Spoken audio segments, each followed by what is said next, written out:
This is The Big Breakdown, a long look back at some of the biggest stories we're covering for you at the Hidden Killers podcast and True Crime Today.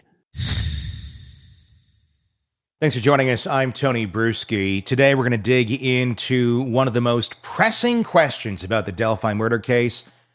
Why was Ron Logan, a man whose property was the site of Abby Williams and Liberty German's brutal murders, overlooked by the investigators? We're going to go through the probable cause affidavit, his sworn testimony, and more in detail, like word for word. We are going through those affidavits on this podcast. Even more troubling about this is, why did those same investigators who were working with limited resources seem to distance themselves from the FBI and the wealth of evidence the federal agency compiled in Logan's probable cause affidavit? This is straight from the FBI. This is not from Delphi police. This is big information. When you have the FBI with you, you have a lot more resources, far more than little Delphi had. But nope, we're good. We don't care what you came up with. We're going to try and figure this out on our own. This isn't about conjecture or speculation. It's about facts. The FBI's affidavit lays out a detailed and chilling account of why Ron Logan should have been a prime suspect. From his proximity to the crime scene, to his fabricated alibi, and even his eerie physical and vocal similarities to the infamous bridge guy captured on Libby's phone. Despite all this, local authorities shifted their focus away from Logan, leaving us to wonder if critical opportunities to solve this case were missed. And was it done intentionally? Today, we're going to guide you through the affidavit in its entirety, dissecting the evidence and asking the hard questions. Could the investigation have been mishandled? I'm going to go with a solid yes on that. Were jurisdictional tensions a factor? And most importantly, did these missteps delay justice for Abby and Libby? Stay with us as we lay out the facts, because this is a story that demands accountability and transparency. All right, you ready? Ready to dive into the affidavit that could and perhaps should have changed everything? Here it is, the text of Ron Logan's sworn affidavit, probable cause, and authorization of search and seizure. Here we go. Probable cause affidavit. I'm going straight down the document. I, Nicole Robertson, am a special agent with the Federal Bureau of Investigation and have been employed as such for 12 years. Prior to employment as an FBI agent, Nicole Robertson was employed as a South Village, Illinois police officer for approximately 6 years. Nicole Robertson is assigned to the Maryville Resident Agency and currently participates in the investigation of all violent crimes. Background 1. Let me take a sip. This is going to be long. Here we go. On February 13th, 2017, at approximately 1 p.m., juvenile victims, hereafter referred to as LG and AW, were taken to the Monon High Bridge trail located in Delphi, Indiana. LG and AW were walking the trail in the area of County Road 300 North and 575 West near latitude 4035 degrees, 21.4 degrees, longitude 8638 degrees, 23.3 degrees at approximately 2:13 p.m., which was the time of the last contact with LG and AW by cellular device. The victims were picked up by a family member at 3 p.m. The victims never met with that family member. They were to be picked up, I should say, by a family member, but they never made it. At approximately 5:30 p.m. was the last successful ping of the cellular phone by AT&T. The victims LG and AW were located deceased on February 14th, 2017 at approximately 12:17 p.m. at the above-listed latitude and longitude, having been the victims of murder in accordance with Indiana Code 3542-11. 2.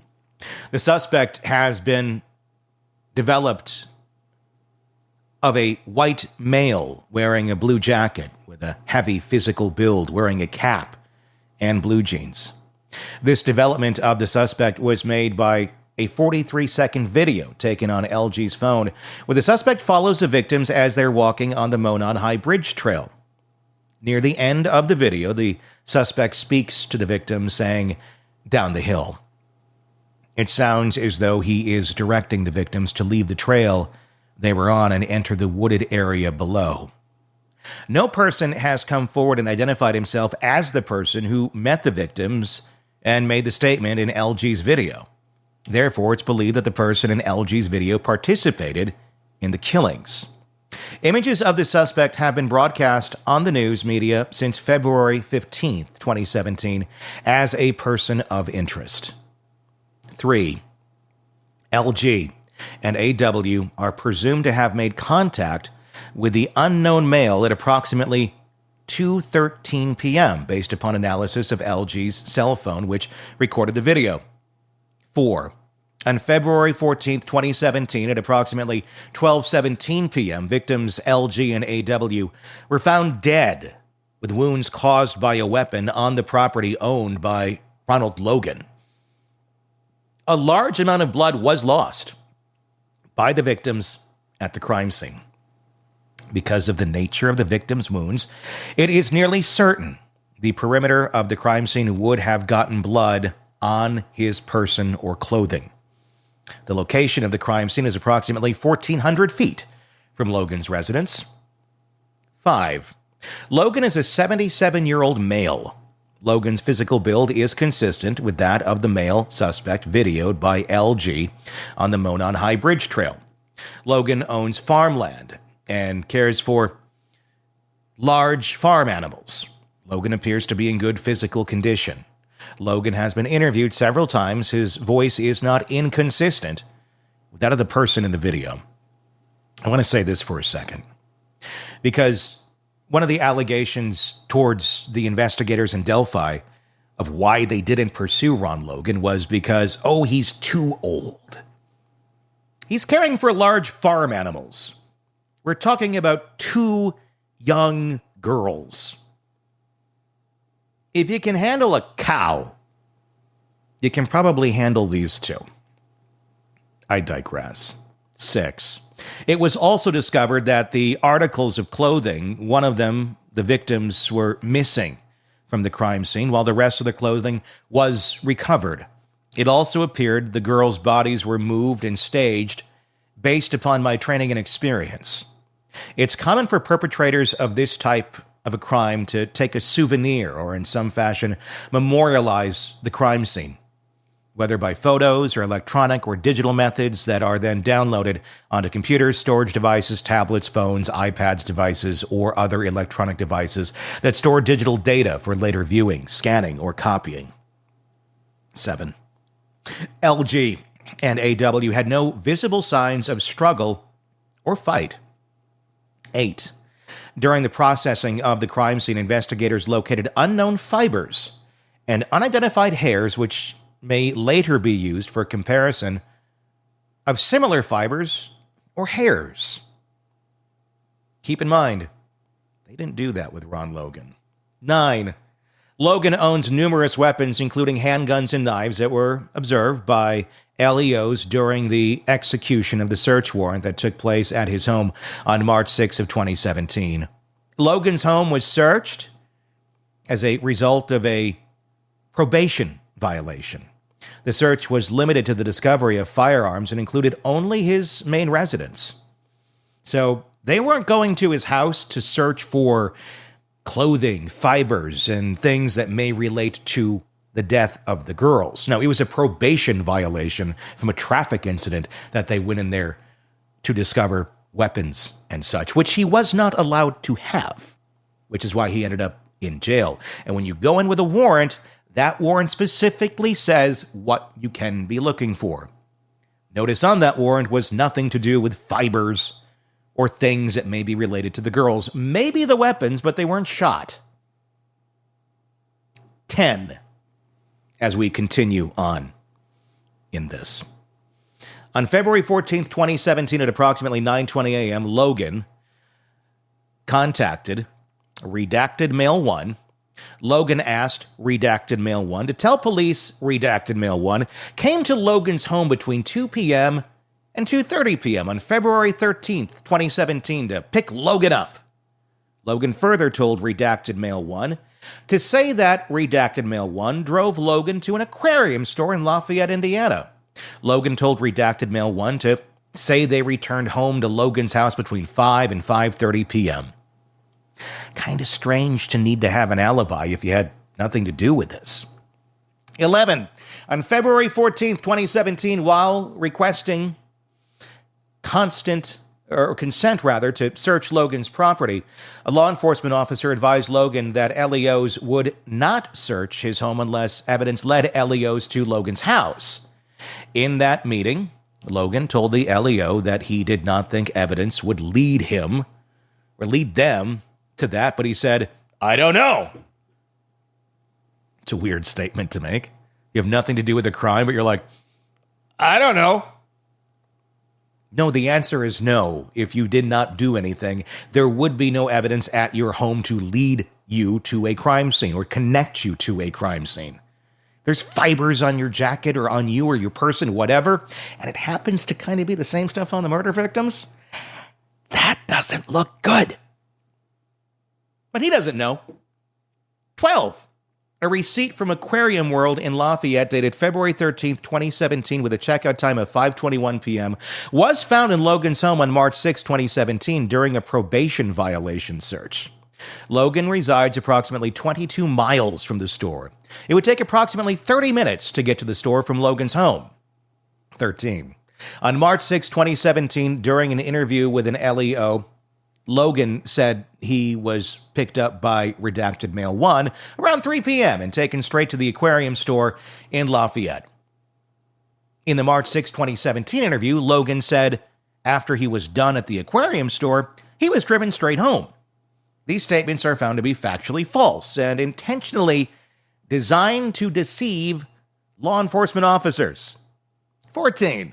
On March 7th of 2017, Redacted Male 1 was interviewed by LEO, law enforcement officers. Redacted Male 1 tells law enforcement that he was with Logan on Monday, February 13th, 2017, and that Redacted Male 1 drove Logan to the aquarium store in Lafayette.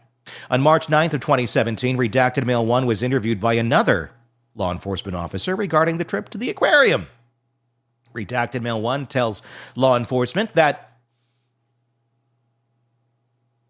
he had lied when he was interviewed by law enforcement on March 7th, 2017, upon Logan's request. Nothing suspicious here. If you're a law enforcement officer in Delphi, this doesn't look weird or anything. Maybe we shouldn't investigate this. This guy has a fake alibi. He's making stories up. He kind of looks like the guy on the bridge. It's not him. Can't be him. Who does Ron Logan know that someone would be trying to cover for him? That's a good question. Or is there anything here? Is this just bad police work from moment one? Let's continue on. Redacted Male 1, like I said, tells law enforcement that he had lied when he was interviewed by law enforcement on March 7th of 2017. Logan's request. Redacted Male 1 explained that Logan had never asked Redacted Male 1 to lie for him in the past. Redacted Male 1 knows that Logan had driven his vehicle while on probation and is prohibited from doing so. Redacted Male 1 also said that Logan did not ask him to live for Logan when Logan drove to the transfer station in the day. I believe it's supposed to say lie for Logan when Logan drove to the transfer station earlier in the day, but we are reading this verbatim. 15. On March 12, 2017, Redacted Male 1 explained in an interview with law enforcement that Logan called him on the morning of February 14th, 2017, and asked him to provide the alibi for Logan's drive to the aquarium in Lafayette. This phone call was made prior to law enforcement's discovery of LG and AW's deceased bodies. He's asking for an alibi, asking for a friend to provide an alibi for a murder that no one knows was even committed yet. Not suspicious at all from the man who bashed his girlfriend over the head with a wrench. Nah, he's a good guy. Based on investigators' experience, it is reasonable to believe that the creation of an alibi prior to the discovery of a crime indicates culpability or knowledge of the crime. You think? 16. Redacted Male 1 said he thought the photograph of the male that was released by the media of the man on the bridge looked like Logan. 17. Law enforcement learned that Logan had driven on February 13th, 2017 to the transfer station in Delphi, Indiana to drop off trash. Not supposed to be driving. What are you dropping off? Video from the transfer station shows Logan driving his white Ford pickup truck between 11:27 a.m. and 11:32 a.m. The video from the transfer station appears to be off by 26 minutes, putting Logan at the transfer station at approximately 11:53 a.m. and 11:58 a.m. 18. Logan did not ask Redacted Male 1 provide an alibi for his drive to the transfer station on February 13th of 2017. Logan only asked Redacted Male 1 to provide an alibi for a trip that would have occurred at the time of the apparent abduction of LG and AW. 19. On February 8th, Redacted Female 1 was interviewed by law enforcement. Redacted Female 1 met Logan about 7 or 8 years ago. Redacted Female 1 was in a personal relationship with Logan for a couple of months and would stay with him in his home on the weekend. Redacted Female 1 left Logan after he became physically abusive. During her interview, Redacted Female 1 explained that Logan continued to stalk and harass Redacted Female 1 after their breakup. You know, like healthy people do. During the relationship, Logan had dragged Redacted Female 1 out of her car by her hair. Redacted Female 1 still fears Logan. Redacted Female 1 has not had contact with Logan in approximately 2 years. Redacted Female 1 told interviewers that Logan had told her in the past that he could kill her and no one would find her body. 20. During her March 18th, 2017 interview, Redacted Female 1 said that she knew Logan carried a gun everywhere he went. Redacted Female 1 knew that Logan would carry a gun in a fanny pack. Redacted Female 1 described Logan's fanny pack as one made out of a nicer material. 21. During her March 8th, 2017 interview, Redacted Female 1 told law enforcement officers that she first saw the photograph of the man on the bridge. She thought the police were looking for Logan because she thought the photograph was Logan. She didn't even know that they didn't know who it was. She just looked at it and went, "That's Logan. That's my old boyfriend who pulled me by my hair out of the car and smashed my head in with a wrench where I had to get 7 staples in. That lovely guy." Redacted Female 1 did not initially realize that the photograph was that of the suspect. 22.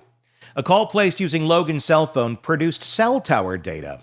This shows Logan's cell phone appears to be in or around his property on February 13th, 2017 at 2:09 p.m., although his exact location cannot be confirmed. The tower data shows that Logan's cell phone was in the Delphi area, in the area of the Monon High Bridge Trail. I've seen cases. There's more evidence here than there ever was against Richard Allen. You got a bullet that could have been in a gun that he owned. And that's it. Could have been. No real forensic evidence to really, truly say that's a sure thing. After you had 30, 40, 50 some officers trampling around the area with the same type of bullets. That could have been one of theirs, could it have not? And Richard Allen is the one who raised his hand and said, "How can I help? I was hiking that day. How can I help?" All of this. Bridge guy. Ron Logan. Bridge guy. Ron Logan. It's nothing. Nothing to see here. 23. An analysis of Logan's cell phone data revealed a text message sent from his phone at 7:56 p.m. on February 13th of 2017. The initial exam of the analysis indicates Logan's phone was likely outside of his residence and in the proximity of where LG and AW's bodies were located. Again, nothing to see here. La, la, la, la, la, I'm a Delphi investigator. I don't want to hear any of it. FBI bad. What the hell's going on? Is it, it really makes you wonder, is this, they wanted to be the ones to get the guy and not the FBI, so we're going to let our Keystone cops go after this because that worked out well? We're living in a bizarro world here where this exists as an FBI document and they convicted somebody else who has little to nothing that points to him being there. 24.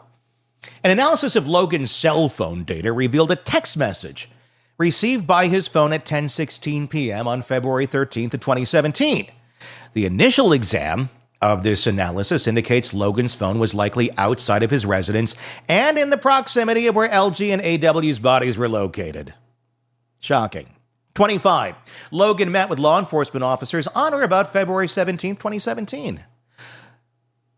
While they were on his property, Logan was physically able to get up and down the hill from his home to the crime scene. Keep in mind, he works with large farm animals on a daily basis. He's 77. He's maybe not your grandfather's 77 if he's not in the greatest shape, but some people are. I know a lot of farmers that age, and they still get around with the best of them. And it appears Ron Logan was one of those guys. 26. On March 14th, 2017, Logan's former housemate, Redacted Female 2, was interviewed. Redacted Female 2 resided with Logan from about September 2016 through December of 2016. Redacted Female 2 was in a sexual relationship with Logan on-off for approximately 3 years. During the interviews with law enforcement officers, Redacted Female 2 said when she first learned that AW and LG were missing and then found dead near Logan's home, her initial thought was that Logan was involved. Let me ask you this. How many times have you been in a situation where there's a horrible crime? Somebody goes missing in your town or nearby. People are found murdered. And your first reaction is, it's probably my ex. I mean, some of us may do that satirically and go, not surprised. But how often is that truly the reaction one gives? That says something. Redacted Female 2 said in her interview that she feared Logan and even previously told her baby's father, if she ever ended up dead, Logan did it. 27. On March 14th, 2017, Redacted Female 2 explained in her interview that Logan had been violent with her in the past. Redacted Female 2 explained that on July 4th, 2016, while at Logan's home, Logan punched her in the face, knocking her down. Redacted Female 2 explained that she was drinking, but Logan was completely sober during the incident. He's just like it naturally. What a dreamy guy. Redacted Female 2 also explained that Logan was angry because she disappointed Logan, or disrespected Logan and Logan's home. 28. On February 13th, 2017, LG's family began searching the area of the trail where LG and AW were initially dropped off. Beginning shortly after 3 p.m., LG's family and other community members joined the search. Shortly thereafter, Carroll County Sheriff's Office was notified at approximately 5:30 p.m. that LG and AW were missing. Once the search for LG and AW began, no one reported seeing any person matching the description of the man on the bridge. 29. The FBI has established a database for the collection and organization of tips provided by the public in this case. Remember the argument that was made for local Delphi authorities as to why it was so hard to find that person? There's just too many tips, too many leads coming in. The FBI was right there saying, we got you. We're going to help you. We're good. We're good.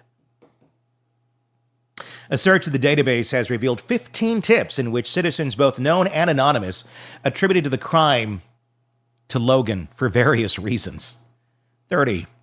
Based on the above aforementioned facts, Logan was in the area at the time the crime occurred, and that he had provided false information about his activities during the crime to law enforcement and has a prior propensity for violence. Employed others to assist in deceiving law enforcement, and plotted an alibi for a crime that had not yet been discovered. Information to be searched and items to be seized. 1. Based on the aforementioned facts, I believe there is probable cause to believe that Ronald Logan has committed the crime of murder, and evidence of that could be found on Ronald Logan's property. 2. The affiant requests a warrant to search Ronald Logan's entire property, described as a white 2-story single-family dwelling, including his detached garage, outbuildings, and vehicle, a white Ford F-250 bearing a VIN number, redacted, for evidence related to the murders of LG and AW for the following property. 3. Any and all evidence pertaining to a murder, including clothing, forensic evidence, blood seen and unseen hair, bodily fluids seen and unseen, fibers, weapons, including guns and cutting instruments, electronic devices used to produce the cellular signals detected by law enforcement in the area of the crime scene. 4. Computer and computer equipment, digital storage devices, tapes, cassettes, cartridges, streaming tape, commercial software, and hardware, computer disks, flash drives, disk drives, monitors, computer printers, monitor modems, tape drives, this application, program, data disk, system disk, operating systems. They basically go over anything that they can possibly get relating to computer devices. Digital cameras, scanners, in addition to computer photographs, graphic interchange formats. Basically, they list anything and everything that could possibly be in that home related to digital storage, so they can get it and take a look at it. 5. Records, documents, writings, and correspondence containing information about the crime scene and any individual involved in the crime. 6. Any and all tablets, phones, iPads, devices, and all other electronic devices which may contain digital data. 7. Any and all computer data, including but not limited to photographs, videos, documents, emails, sound files, which may contain evidence of the violations of the criminal statutes listed in the beginning of this affidavit. I affirm under penalty of perjury, as specified in LC 3544-121, that the foregoing representations are true, dated the 17th day of March, 2017. Signed, Nicole Robertson, FBI. So, now that we've gone through the FBI's affidavit in detail, the questions become even harder to ignore. Why did local investigators sideline such compelling evidence? Why wasn't Ron Logan's fabricated alibi, proximity to the crime scene, and disturbing behavioral history enough to make him the central focus of the investigation? The answers are unsettling. Perhaps the immense pressure to solve the case led investigators to focus on leads that seem more immediate. Doesn't make a whole lot of sense. You had this guy in 2017. It was many years later that you went after Richard Allen. Maybe jurisdictional conflicts between local authorities and the FBI created a fractured approach to the investigation. Maybe it's not an excuse for not looking at this profound evidence. Or it could have been the lack of definitive physical evidence that caused Logan's candidacy as a suspect to be deprioritized. Regardless of the reasons, the results remain the same. Justice for Abby and Libby has been delayed, and the community is left to grapple with what feels like an incomplete story. Now, that affidavit for that search of Ron Logan's property, it happened. It happened. They did all that. They went in. They took. What happened then? Well, all that information was never made public. The FBI search of Ron Logan's property in March of 2017 was a collaborative effort with law enforcement agencies, including the Indiana State Police and the Carroll County Sheriff's Office. The evidence collected during this search was then shared amongst the joint agencies as part of the joint investigation into the murders of Abby Williams and Liberty German. Despite the information gathered, including Logan's fabricated alibi and his proximity to the crime scene, authorities did not find sufficient evidence to charge him in connection to the murders. Local authorities did not. Why? Because they kicked the FBI off the case. They had all the information. They went into Logan's house. They got everything they wanted. And you can say, great, now that's gonna lead to charges, or at least lead to some answers, yes or no. Doesn't lead to anything if you don't test the materials. You don't investigate the materials. You don't really consider it much of evidence, because you're going to say, we're going to go with this guy over here. We don't think there's enough on Ron Logan. Not enough there. So we're going to go somewhere else with it. But it's going to take us years to get anywhere near it. And it's not like we're sitting here investigating Richard Allen for all those years. No, that kind of comes really quick when they're kind of in a corner going, we got to get somebody for this all these years later. How about this guy, the guy who raised his hand and said, hey, how can I help? You know, the guy that works at CVS to get the prescriptions from and stuff? Yeah, him. Yeah, he seems like a likely suspect. No criminal history, data too. Married, doesn't live near the crime scene. Consequently, the investigation to continue to explore other leads because it was taken over locally, ultimately leading to the arrest and conviction of Richard Allen in 2024. Because that makes sense on this timeline, right? Whole list of stuff pointing at Ron Logan. FBI gets kicked off the case. Local investigators who have all of the information just don't do anything with it. They were able to just hold it off to the side, not do anything. Let's go over this guy. Maybe we can kind of pigeonhole this here. And Ron Logan's dead. He died in 2022, January. So what's happening here? Is Ron Logan the bridge guy? I don't know. I mean, if I were to take a wild guess, I'd probably say yes. Let's make it more of an educated guess, actually. Did Richard Allen have anything to do with this? I don't know. But he certainly did not receive a fair trial when you have this mountain of evidence over here and we're not even going to explore it. We're not going to introduce any of this into the trial. The jury heard none of this in the trial of Richard Allen. But it's all out there. It's all real. It's true. It happened. It's like asking a group of people to make a really good decision on something, but we're only going to give you half of the information you need to make that good decision. It's like walking into the end of a movie and then trying to figure out what happened at the beginning. We want justice for those two little girls. And if Richard Allen is guilty, then he should be in prison. But I don't think we know in any way for sure that he is guilty. Hopefully, justice will eventually be served. Hopefully, more sensible minds come into play here in the appellate court process, and Richard Allen actually gets a fair trial, where all the evidence can be laid out. And then a jury can truly decide if, beyond a reasonable doubt, Richard Allen is guilty or innocent.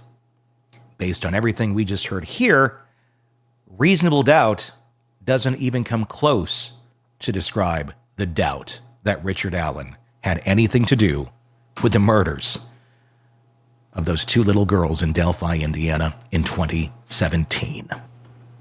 This is Hidden Killers with Tony Bruschi. The Delphi case has taken yet another turn, and it's not just about legal motions and missing evidence this time. Well, it actually is kind of about missing evidence. It's part of it.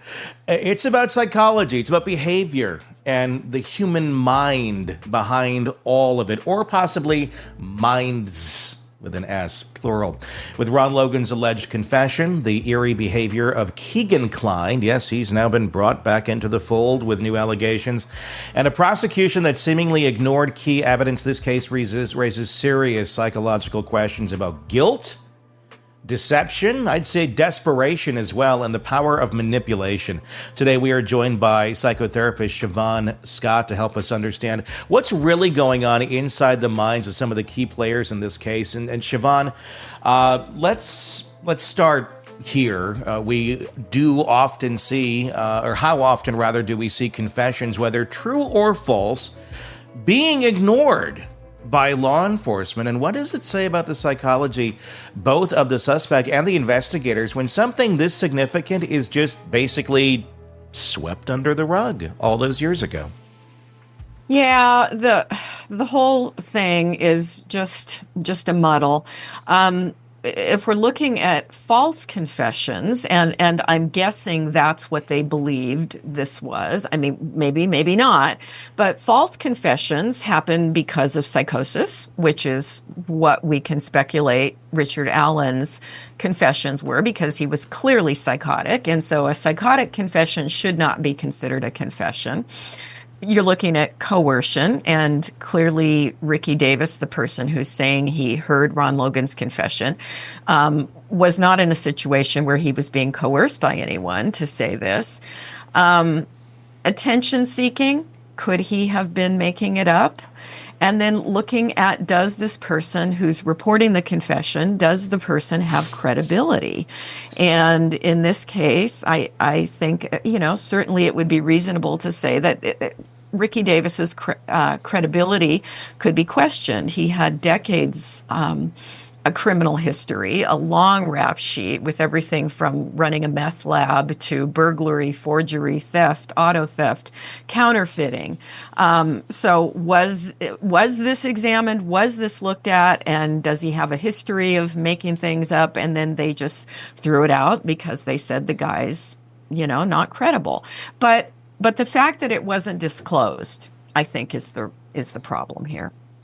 Yeah, that's what the defense of Richard Allen is going after here.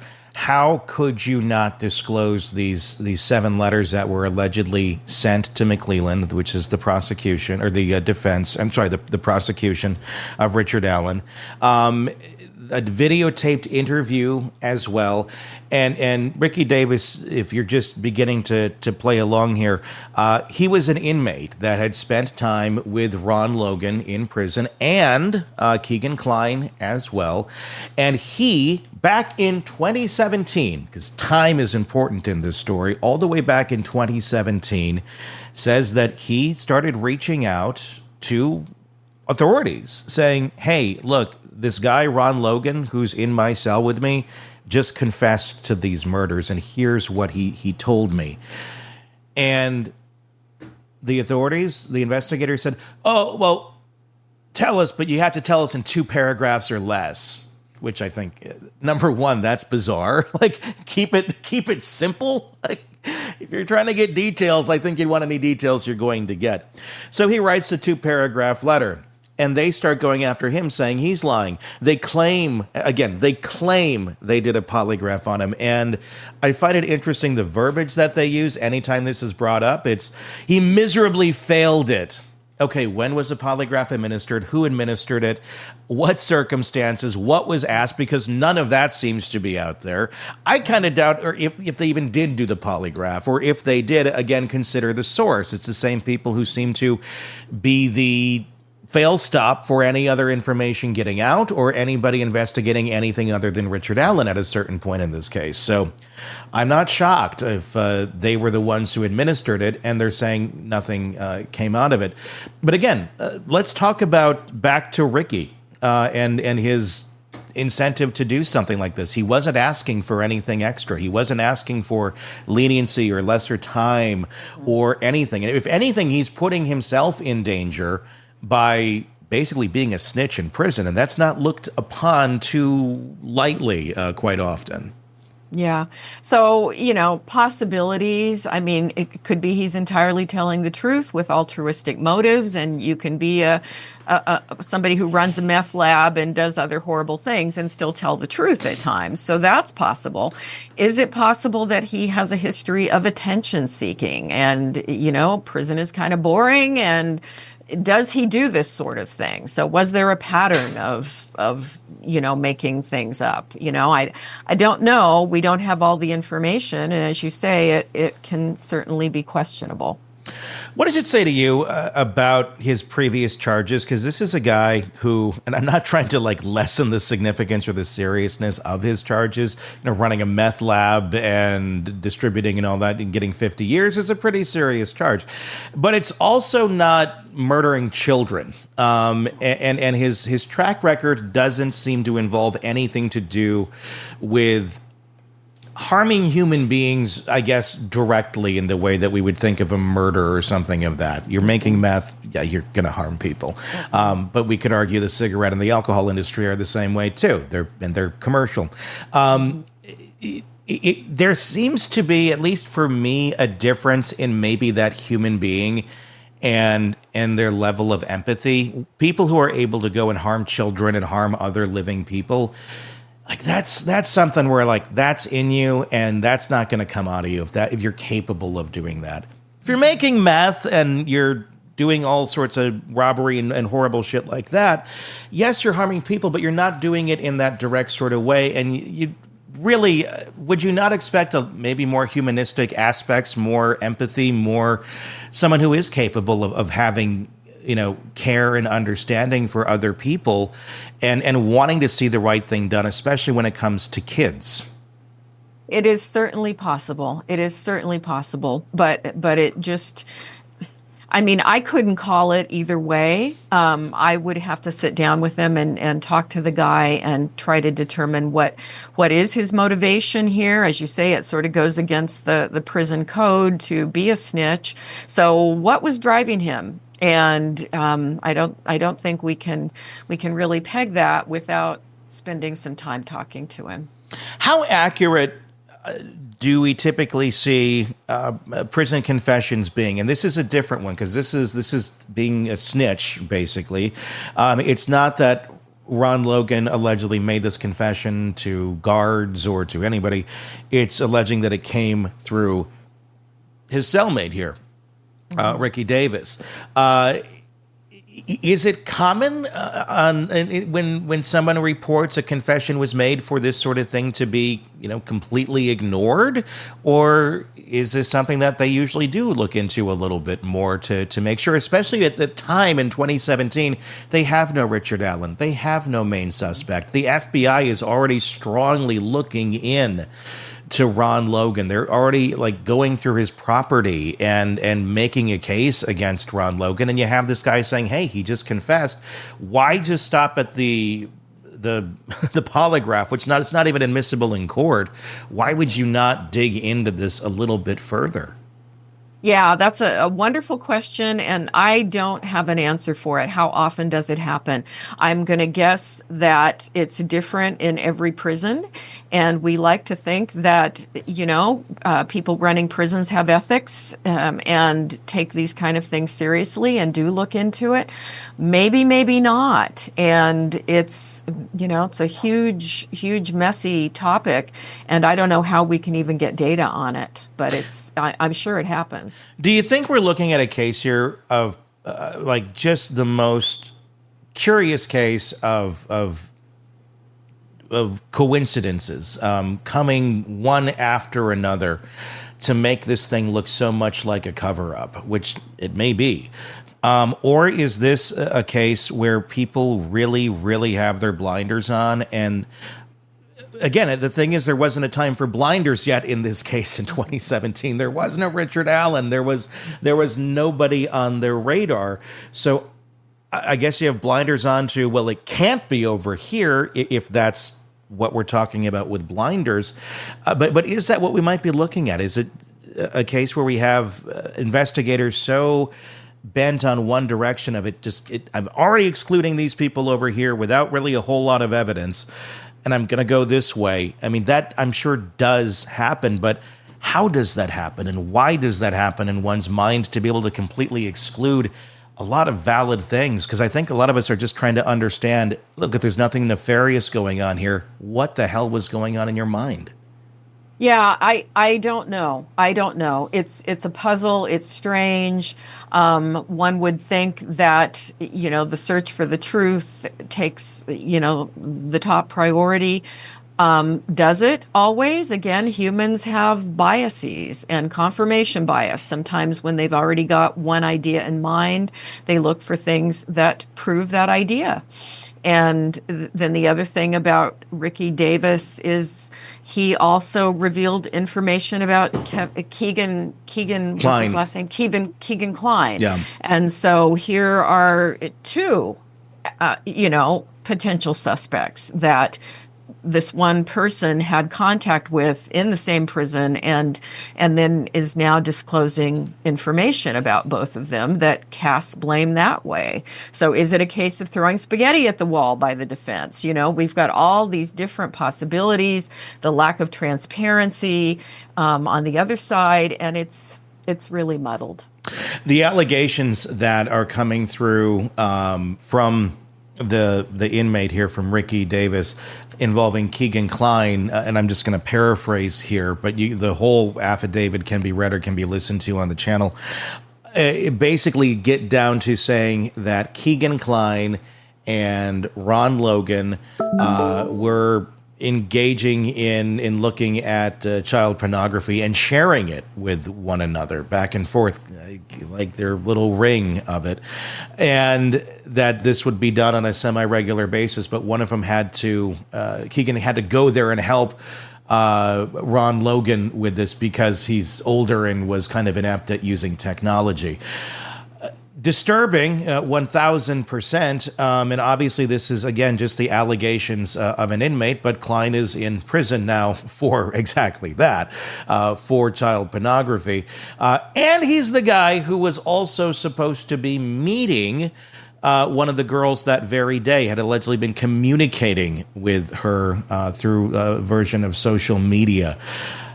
That, to me, of everything here, is shocking that would be a coincidence. That the person that you're supposed to be meeting gets murdered that day, you're a predator, and somehow you're not involved in that. I find that one so hard to believe. Yeah, it's weird. And then when you throw in Logan and Kline having a connection around pornography, it's just really, really odd. Then it makes you wonder how far does this go up the chain? And it's not like, Keegan Kline and Ron Logan were like really high up in the community. They'd been there forever. They were just kind of like, blobs that existed there, for lack of a better term.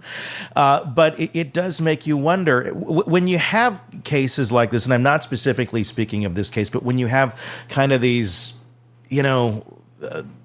people off in the ethers of the community, kind of the dark pockets that are into this sort of stuff. Sometimes we think, not that it excuses us, but like that's just those type of people out there. Mm-hmm. That's not always the case, and I'm not accusing anybody higher up in Delphi of being involved in this, but I just want to talk generally. That's not always the case. Like this, right. This goes up tendrils to people that you may not always expect. And have you seen evidence of that in other cases, in other places where, oh God, yeah, these really scum buckets over here are into it, but guess who they're sharing buddies with? Mm-hmm. Mm-hmm.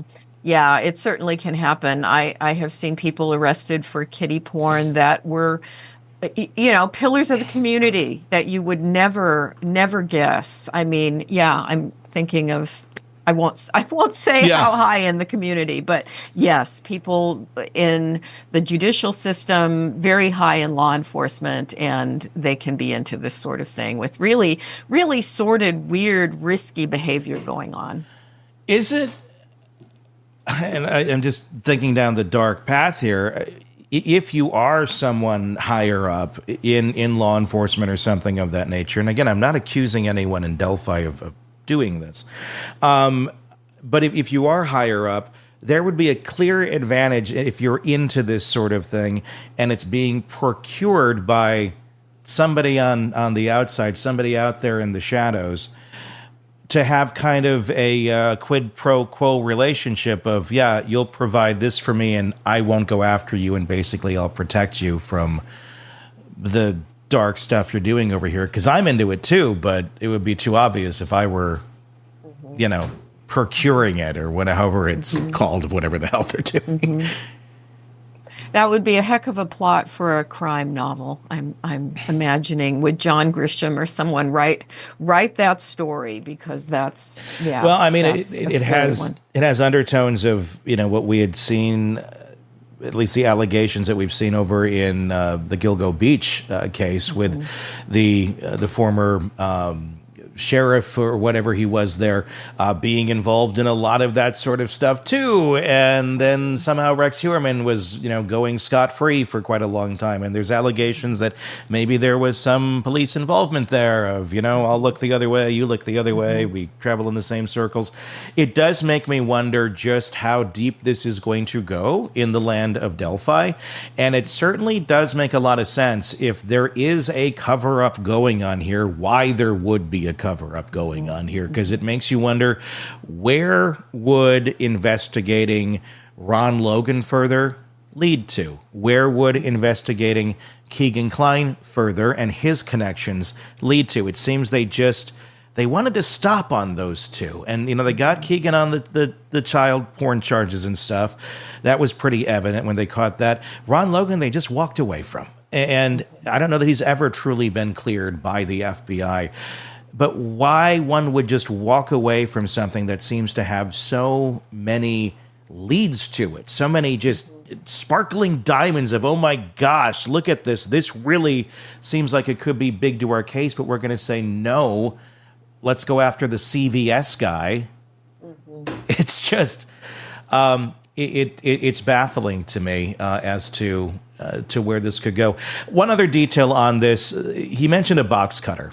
Ricky did. Ricky Davis did in his letters to McClelland, and also into letters now he's sending them to some local media as well. He mentioned the box cutter, though, very, very early on in a letter to McClelland, before this was even public knowledge. I mean, I suppose it could be a random guess that, hey, this is something that was part of the murder scene, but I don't know. It's a kind of specific one for out in the middle of the woods to have knowledge of. Would that not be a bit of a red flag that maybe this guy does know something?